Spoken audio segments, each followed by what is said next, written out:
Seja muito bem-vinda a esse canal.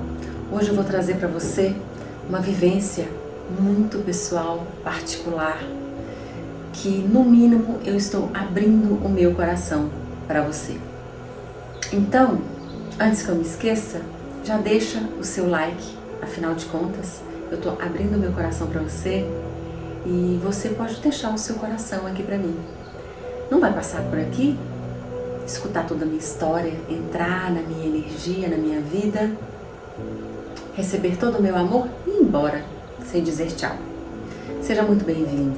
Hoje eu vou trazer para você um assunto: vingança é um veneno que se toma sozinho. Você já ouviu essa expressão? Eu posso te dizer com propriedade, é exatamente isso, é um veneno. E não é na maioria das vezes que se toma sozinho, é sempre. E ele vai te trazer muitos malefícios de todas as ordens, físico, mental e espiritual. Eu quero começar esse vídeo convidando você a fazer um exercício. Traga agora na sua mente situações ou pessoas que você já viveu e que ainda está queimando aí dentro de você. E aí eu vou te explicar que cada vez que você sente esse tipo de sentimento, você está apodrecendo uma parte de você. É grave isso, né? Sim, é muito sério. Quando nós cultivamos sentimentos de depressão, angústia, raiva, medo, ódio, vingança, mágoas, de qualquer escala negativa, nós estamos simplesmente destruindo todo o nosso sistema energético, físico, mental e espiritual. Embora você e eu, muitas vezes, quando eu senti isso, eu não tinha consciência, mas eu estou aqui para trazer isso para você. Existe um experimento do Dr. Masaru Emoto que ele fez em laboratório, trazendo o experimento da água, alterando as partículas da água com sons e palavras numa água filtrada. E ali ele concluiu que através de um processo de congelamento da água, após submeter a água a alguns comandos escritos, tanto de gratidão, amor, obrigada, por favor, e do contrário, ódio, raiva, xingamentos pesados, músicas tipo metal, músicas, sons da palavra Hitler, submeteram a água a alguns sons e palavras após o congelamento. Ele colocava esses gelos, né, a parte congelada, a um microscópio e via-se várias imagens. No entanto, as imagens que eram proferidas, direcionadas de gratidão, amor, obrigado, palavras elevadas, de sentimentos elevados, de alta vibração, formavam-se cristais perfeitos. E do contrário, também, quando era submetido a palavras negativas, formavam-se cristais distorcidos, imagens, formas escuras, sem formas, na verdade. E é isso que acontece com o nosso corpo quando nós estamos nos submetendo a energias pesadas e densas. Então, quando você sente raiva, você está trazendo uma forma baixa de vibração para todos os seus órgãos. Afinal, nós somos feitos de 4 elementos e um deles é a água. E como nós somos formados grande parte de água, o que acontece quando você é submetido à tristeza, depressão e sentimento de vingança, raiva? É você mesmo. Porque antes de sair para o outro aquilo que você sente, antes de você jogar, vibrar para o outro o teu ódio, a tua vingança, você sentiu aquilo primeiro. Concorda? Eu penso, eu sinto antes de chegar na pessoa. O meu sentimento, a minha vibração. negativa, eu estou sentindo primeiro do que a pessoa. E muitas vezes a pessoa nem sabe que você está nesse processo de raiva e de dor. Muitas vezes a pessoa não faz ideia que você está remoendo algo ali do passado, algo que você viveu. E vamos concordar, né? A raiva é um negócio que corrói. A mágoa é um negócio que já fala, má água. Já ouviu essa expressão? Já olhou por esse ponto de vista? Má água. Então é uma água parada, né? É uma água estragada, é uma água apodrecida que você está nutrindo dentro de você. E eu vivi isso na minha vida por um bom tempo e eu vou te contar. Quando eu tinha 15 anos, na véspera, alguns dias, meses, poucos meses de eu fazer 15 anos, a minha mãe, ela foi abatida pelo desencarne. Então, a minha mãe veio a falecer e eu, na época, com 15 anos, não tive a tão sonhada festa de 15 anos. Cancelamos tudo. Mas ela vinha arrastando, aos 34 anos, uma doença que há 30 anos atrás, hoje eu tenho 45, vou completar 46. E aí, com 15 anos, a tão sonhada festa de 15 anos, isso há 30 anos atrás, era um sonho, né? Debutar, aquelas coisas e tal, vestido, botado. E eu não tive, por conta da minha mãe ter falecido. E eu morava no norte de Minas, numa cidade chamada Janaúba. Logo depois, na missa de sétimo dia, o meu pai foi transferido para a minha cidade natal, que é Itajubá, onde eu resido até hoje. Embora eu já tenha saído daqui algumas vezes, decorrência da profissão do meu marido, mas eu já retornei. E chegando aqui, aí tudo começa. Os emaranhamentos quânticos, os compromissos sistêmicos dolorosos que eu comecei a passar. O meu pai, super jovem, 42, 43 anos na época, um jovem, vamos dizer um jovem, bonito, bem resolvido, profissionalmente estabilizado, se encontrou viúvo. E em muito pouco tempo ele já se restabeleceu com uma jovem, 20 anos mais nova que ele. E eu fui o pivô de tudo isso acontecer. Ela era a minha professora de escola, ela tem... A diferença de idade nossa é 8 anos, minha e dela. E a gente começou a construir uma amizade. Muito provavelmente na época por conta da minha carência emocional materna, que logo me faltou muito cedo. E ela era minha professora e nós começamos a sair juntas para as festas, e jovens, cheia de vida, e ela foi me apresentar a cidade, ela foi me apresentar os bares, os lugares que os jovens adoram ir e tudo mais. E num determinado momento, na noite, ela me apresentou um rapaz que eu olhei e disse, não gostei, eu quero o amigo dele. E no entanto ela disse, olha, esse moço, ele é ótimo, ele é muito é um menino educado, já foi meu aluno, e é homem para casar. Então eu vou te apresentar, você vai gostar dele. Me apresentou, e o que deu? Nós estamos casados até hoje. Hoje ele é o meu marido, nós estamos juntos há 30 anos. Uma união maravilhosa, uma união abençoada. Construindo, superando muitas coisas juntos. E 2 filhos maravilhosos. E ela me trouxe isso. Quem é ela? Ela hoje é a minha madrasta. Porque no mesmo dia que ela me apresentou o meu marido, parece coisa de novela, né? Mas foi verdade. Eu apresentei o meu pai para ela. Porque naquele dia ela dormiu na minha casa. E ali começou uma história entre os dois, muito influenciada por mim.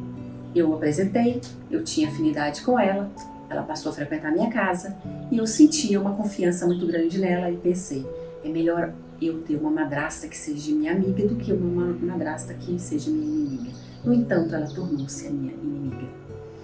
Nós ficamos 4 anos sem conversar. E ali começou um grande problema sistêmico na nossa família. O meu pai começou a namorar ela e eu comecei a namorar o rapaz que ela havia me apresentado. Parece combinado, mas não foi. Hoje ela é casada com o homem que eu apresentei e eu sou casada com o homem que ela me apresentou.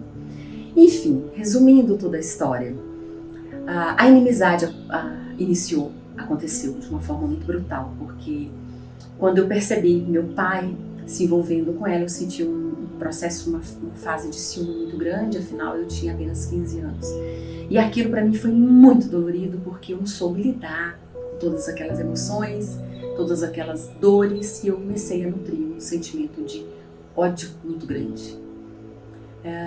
Não tinha mais a proximidade do meu pai, na verdade nunca teve. Meu pai sempre foi muito afastado, criação antiga. Meu pai foi criado em orfanato, então ele não recebeu o amor familiar. O pai dele, né, também faleceu muito cedo, e aí ele também vem carregado das carências pessoais dele.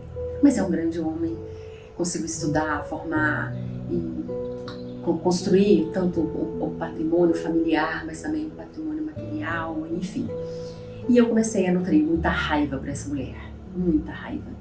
Um belo dia eu fui viajar para a praia com meu namorado na época, e eu volto da praia, eles tinham casado. E nós, do primeiro casamento, nós não havíamos participado daquela cerimônia. Acho que a gente nem foi convidado para isso, porque a relação não era pacífica. Hoje eu entendo completamente. Ela também era jovem, talvez naquele momento ela não conseguisse lidar com tudo aquilo que ela estava enfrentando. Para ela também foi muito difícil. Mas veio a primeira filha dela, ela né, engravidou de um menino, e aquele menino para mim, nossa, foi a minha voz embarga quando eu falo dele, porque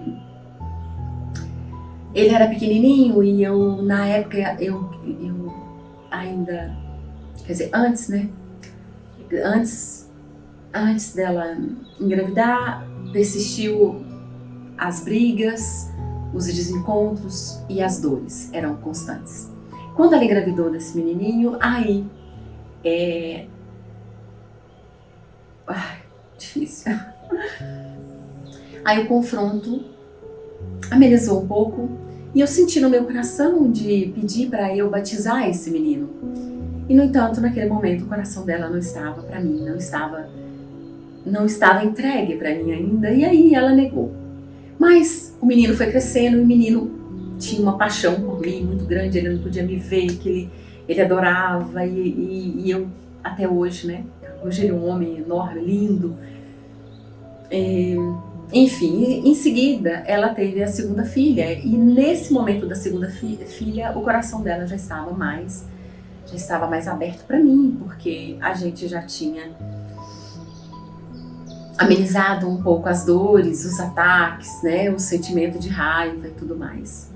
E a menina veio, ela me deu a menina para batizar, mas no entanto eu não tenho uma grande ligação com a menina, porque ela mora fora, e na fase infantil dela eu morava em outra cidade, então a gente não construiu muito uma ligação próxima. Hoje, na fase adulta, a gente consegue ter uma relação harmoniosa, e sempre foi. O que eu quero dizer é que nos 4 anos que a gente ficou sem conversar, eu tive muitos momentos ruins, muitos momentos de dor, e eu alimentava toda essa raiva, esse ódio, essa dor, esse sentimento de ciúme, de posse em relação a ela, e isso causou o afastamento do pai, isso causou problemas profundos nos meus 2 irmãos do primeiro casamento, e nós fomos abatidos por uma separação na família muito grande, uma ruptura muito grande, que até hoje é motivo de dor, é motivo de desestabilidade, né? Não consigo nem falar, minha voz embarga. Mas eu quero dizer que esse essa questão sistêmica, porque tudo é sistêmico e tudo está num emaranhamento quântico, todos nós estamos ligados um ao outro. Nós somos ligados por um fio, por fios transparentes, né? Os familiares. E ela não veio na minha família à toa, ela não veio ela não veio por acaso, não há acaso no universo, tudo é arquitetado, muito bem planejado pelo Criador, para tudo que a gente precisa passar, para todas as expiações e provas que a gente precisa vivenciar. Não há cura se não tiver amor, não há. Hoje, né, depois de 28 anos, 30, 29, 30, por aí, nós temos uma relação extremamente respeitosa e ela faz por mim o que eu acho que não sei comparar. Ela faz por mim o que poucas madrastas fariam. Eu nem considero ela como madrasta. A gente tem uma relação maravilhosa e ela contribui muito para o meu crescimento. E o fato dessa superação demorou muitos anos, né? O fato de parar de sentir o ódio, a raiva, não significa que a relação está resignificada. Ainda há muito que se curar. E foi a partir do autoconhecimento que eu percebi aonde ainda havia dores, aonde ainda haviam crenças dolorosas que impediam a minha prosperidade. E posso dizer que mais ou menos 3, 4 anos para cá, que houve essa resignificação completa e total, a minha cura total, porque dentro do autoconhecimento eu fui tratando tudo aquilo que me incomodava, tudo aquilo que a gente acredita que está tudo bem, e se a gente for levantar o tapete, a gente enxerga coisas lá de baixo. Quando você sente dor, raiva, qualquer tipo de sentimento baixo por alguém, é você que está se adoecendo.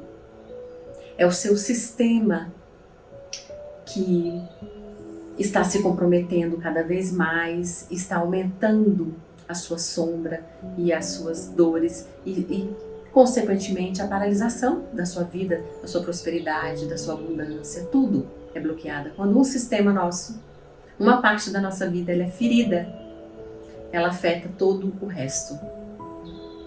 E hoje eu imagino, né, como seria trágico se essa resignificação não houvesse acontecido, porque quando um membro da família ele é excluído dos demais, que no caso seriam os novos filhos, né, do segundo casamento, os filhos dela seriam excluídos da nossa parte, isso vai trazer consequências, vai se arrastar pela próxima geração. Então, é como se o sistema tivesse interrompido, como se o sistema estivesse ferido. E o fato dessa união ter acontecido, dessa cura sistêmica ter acontecido, essa aproximação, o que acontece? Essa união também faz com que reflita nos outros ao redor, que estejam também sentindo qualquer tipo de dor. Por exemplo, no caso dos meus irmãos, que também tinham muitas ressalvas contra ela. E quando eu dei o primeiro passo de recebê-la, eles vieram atrás e fizeram isso também. Então, é verdade que o amor transcende, o amor, ele expande, e assim como a raiva contamina, também expande e é destrutiva. O vídeo do Masaru Emoto, eu vou deixar aqui o link para vocês assistirem na descrição, e vocês vão perceber como que funcionou mesmo, como funcionou em laboratório, provando a vibração através da palavra e do sentimento. Então nós precisamos nos colocar numa posição o tempo todo de olhar para dentro, enxergar dentro de você o que é que está mal resolvido, quem agora está te incomodando, né? Porque a gente tem o hábito de guardar mágoas, guardar e arrastar tempos ou outros a gente lembra daquilo e revive de novo. Cada vez que você relembra de uma memória ruim, o teu corpo sente quimicamente, o teu cérebro dispara uma química que traz a emoção exata do momento que você viveu a dor. E aquilo perdura. E pode perdurar por gerações, pode perdurar por encarnações. E aí como que funciona então? Morre e acabou? Não. Muito provavelmente essa relação minha com ela veio novamente para ser curada. Entende o que eu digo? Ela veio no meu campo sistêmico para minha vida. Ela veio repetindo até que a gente aprenda a lição. A gente passa de novo com as mesmas pessoas até que seja curado. Aí sim, ocorreu a cura mesmo, limpou tudo que tinha para limpar. Você avança e aquilo não volta mais. Então, se eu não tivesse curado essa dor enorme, né? Mas isso deve ter durado, eu acho, uns 15 anos, queimando, ardendo. E eu lembrava, já não tinha ódio mais, mas tinha mágoa, tinha um ressentimento, tinha uma falta. E hoje é lindo. Hoje a gente tem uma troca muito genuína, uma ajuda a outra, uma sabe da necessidade da outra e se coloca ali à disposição.